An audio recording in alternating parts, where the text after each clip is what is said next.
Assalamualaikum warahmatullahi wabarakatuh. Jumpa lagi dengan saya Dani Rawan pada mata kuliah statika. Pada pertemuan 2 ini kita akan belajar dan membahas tentang konsep-konsep dasar gaya. Untuk lebih jelasnya simak presentasi berikut. Baik, vektor atau gaya ya.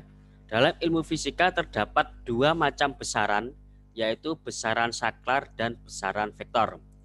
Besaran saklar adalah besaran yang hanya memiliki besar atau harga saja, contohnya jarak, luas, isi, waktu, dan lain-lain. Yang kedua adalah dalam statika besaran yang paling digunakan atau paling sering kita pakai gitu ya, adalah jarak, gaya, dan momen. Kemudian notasi gaya atau vektor dengan huruf yang terdapat tanda panah D atasnya A. Besarannya dinyatakan dengan A ini ya, dengan A tanda kotak 2 ini atau A saja. Di sini vektor diadakan dengan huruf tebal, misalnya A digunakan untuk menandai vektor A atau gaya A. Besaran yang bermuatan positif disimbolkan dengan huruf A miring. Oke. Jadi gaya itu digambarkan dengan huruf tebal ya, atau huruf miring. Kalau huruf miring itu berarti dia tandanya adalah positif. Terus kemudian karena gaya ini berarti dia mempunyai besaran dan arah. Jadi arahnya nanti ke kanan, ke kiri, ke atas, ke bawah, atau sebagainya. Oke. Terus kita lanjut statika. Oke. Kita sekarang bahas tentang statikanya. Jadi statika itu ilmu yang mempelajari dan meramalkan kondisi benda diam atau bergerak akibat pengaruh gaya yang bereaksi pada benda tersebut. Ya. Jadi dalam statika nanti itu dibedakan jadi 3 hal.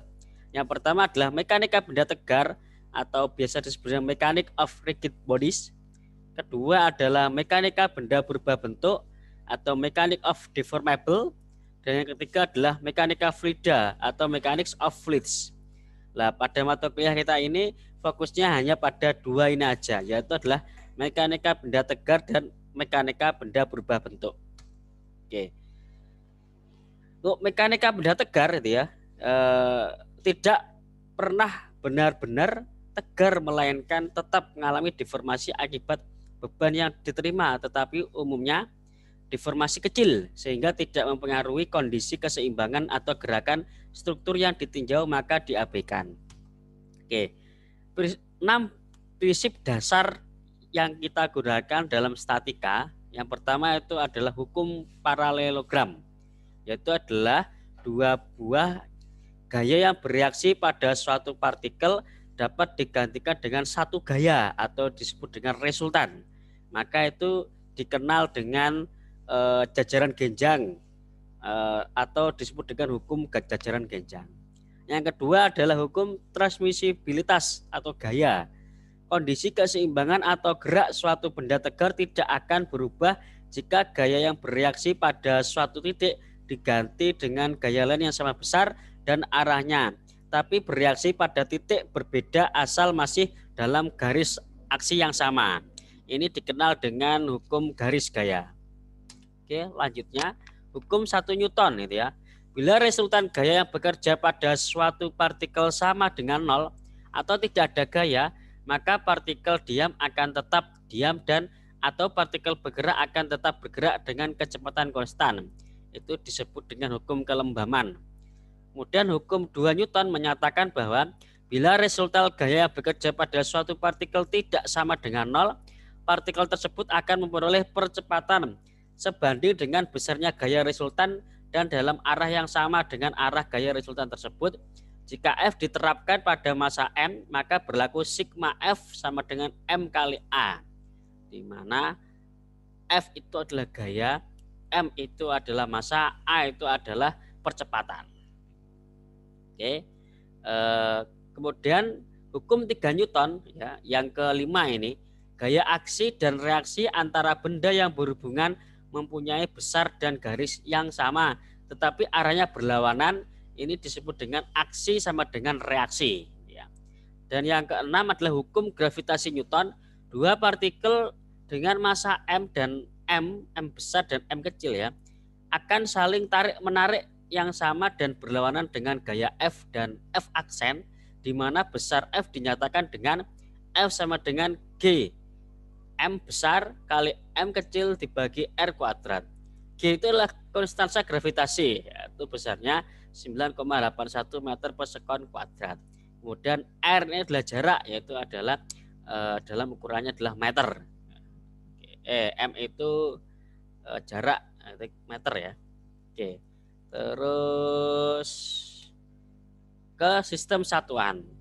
Mengacu pada sistem SI, ini yang sering dipakai ya. SI harus diingat bahwa kecepatan itu adalah meter per sekon, gaya itu Newton, percepatan itu meter per sekon kuadrat, momen itu Newton meter atau Newton milimeter ya, massa kilogram, panjang meter atau mm atau milimeter, daya itu watt atau disebut dengan W, tekanan itu Newton per meter kuadrat atau bisa disebut dengan Pascal, kemudian tegangan itu Newton per milimeter kuadrat atau megapascal.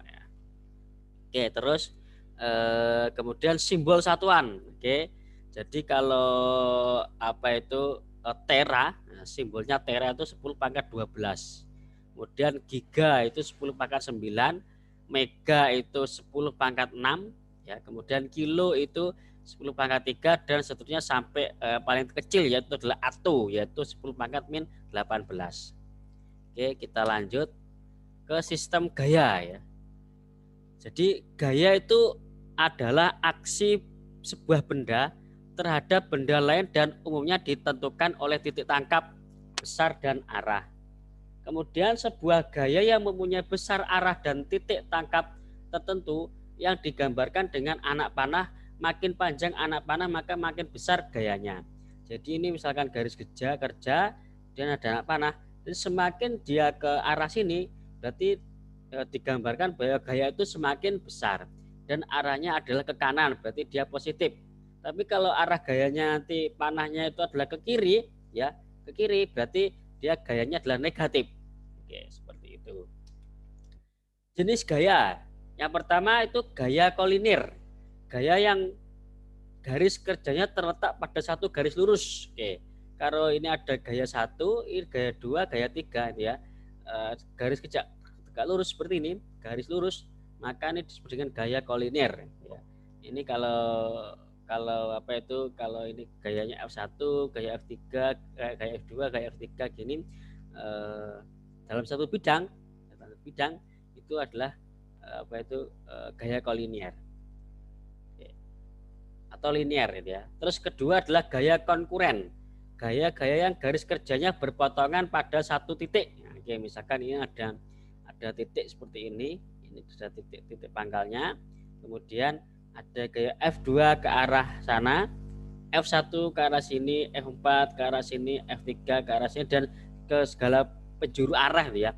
Segala penjuru arah tapi dia ada pusatnya, itu disebut dengan gaya konkuren. Terus gaya koplanar, gaya-gaya yang garis kerjanya terletak pada satu bidang. Berikutnya adalah gaya kopel, sepasang gaya sejajar sama besar dan berlawanan arah yang bekerja pada suatu batang benda akan menimbulkan kopel atau momen pada batang tersebut. F itu sama dengan F kali R, gaya kali jarak atau M momen ya. Dengan F adalah gaya dan R adalah jarak. Oke. Jadi momen kopel itu sepasang ya, yang bersama, yang sejajar sama besar dan berlawanan arah. Oke, berikutnya penguraian vektor. Oke, tadi sudah dijelaskan gaya, sekarang adalah penguraian gaya atau dasarnya. Jadi sebuah vektor itu dapat diuraikan dalam sumbu X dan sumbu Y.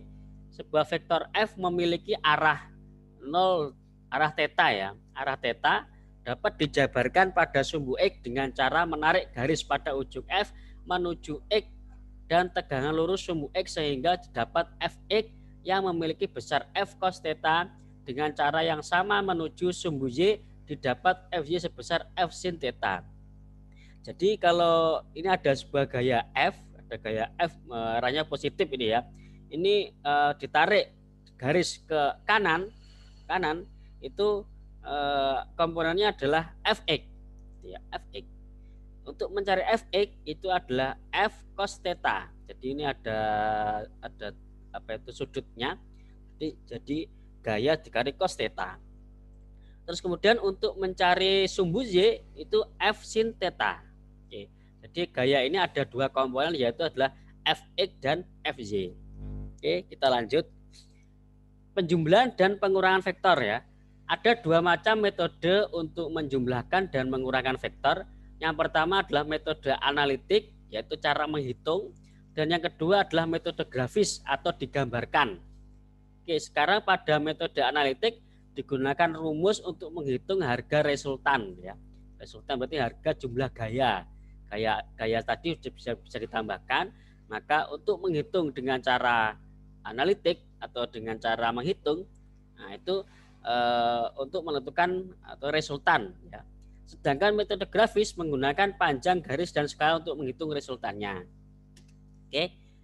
Kemudian berikutnya, vektor A dan B dapat ditambahkan dengan meletakkan mereka dalam satu cara yang ditunjukkan dalam gambar. Titik O adalah titik awal, sedangkan ekor vektor A diletakkan di titik O kemudian digambar dengan panjang dengan sudut yang sama. Ekor vektor B diletakkan di kepala vektor A dan seterusnya berlaku untuk penjumlahan beberapa vektor. Jumlah dari vektor A dan vektor B adalah vektor yang dilukis dari 0 menuju kepala vektor yang terakhir dalam hal ini vektor B. Vektor ini dinamakan resultan A ke B sama dengan R. Jadi ini ada gaya A, kemudian ada gaya B. Cara menjumlahkan A ini dipindahkan ke sebelah kanan ya, sebelah kanan dengan dengan bentuk dan ukuran yang sama.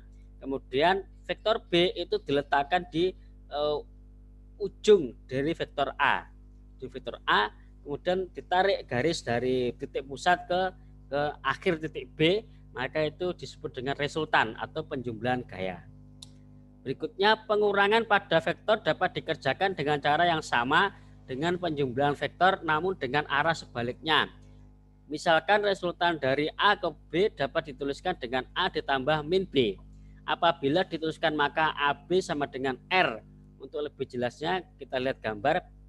Ini ada vektor A arahnya ke atas, itu ke atas, kemudian vektor B ke bawah.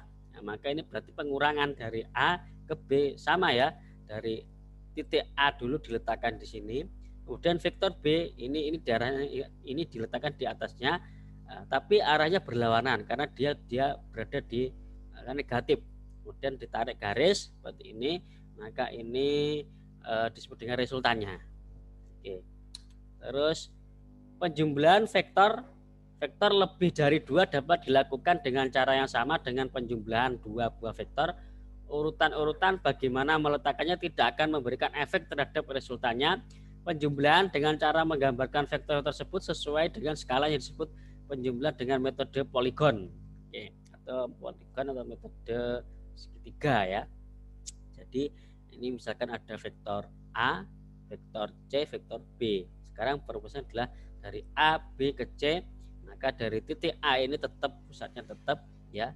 Kemudian dilanjutkan di titik C, titik C. Terus kemudian dari ini dari titik pusat, kemudian dilanjutkan ke B, dilanjutkan ke C, dilanjutkan ke A sehingga ditarik garis lurus, maka ini dari resultannya. Yang ini juga sama ya, dari titik pusat dilanjutkan dari A, kemudian ke B, kemudian ke C, tarik garis, ini adalah resultan. Yang D juga sama, dari titik pusatnya 0 ini dari C, kemudian ke A, ke B, kemudian ditarik garis, maka ini adalah resultan. Jadi A ya bagian B ini sama. Ya, jadi ini ukurannya sama, tidak memberi pengaruh. Cuma ini adalah bentuk susunan yang berbeda-beda aja. Oke. Seringkali diinginkan untuk menguraikan sebuah vektor ke dalam 2 komponen. Jika sebuah vektor diuraikan ke dalam 2 komponen, tiap komponen mempunyai besar dan arah. Jika 2 dari 4 besarannya diketahui, 2 yang lain dapat ditentukan. Jadi syaratnya itu harus 2 komponen yang harus diketahui ya. Oke, terus kita lihat ya, pada gambar di atas diketahui besar dan arah vektor A Sementara vektor B dan C hanya diketahui arahnya saja. Sehingga dengan metode penjumlahan gaya, besarnya vektor B dan C dapat diketahui dengan menghubungkan ketiga vektor menjadi segitiga tertutup. Titik temu kedua arah vektor B dan C merupakan batas vektor B dan C. Jadi ini adalah vektor C. Dia tidak tahu arahnya kemana. Vektor B juga gitu, ya. Jadi untuk mengetahui besar vektor B dan C, maka ditarik A diletakkan di sini, kemudian B diletakkan di sini, C diletakkan di sini, maka titik potong antara B dan C ini adalah batas besarnya vektor B dan besarnya vektor C. Oke. Kemudian kita lanjut contoh. Ya, contohnya diketahui vektor-vektor berikut. Ini ada vektor A arahnya ke atas berarti dia positif, vektor B arahnya ke bawah berarti dia negatif, vektor C itu arahnya ke atas berarti positif, vektor D arahnya ke bawah berarti dia negatif. Oke, pertanyaannya tentukan resultan vektor-vektor tersebut. Oke. Yang pertama resultan dari A ke B, B ke C, C ke D. Oke. Untuk itu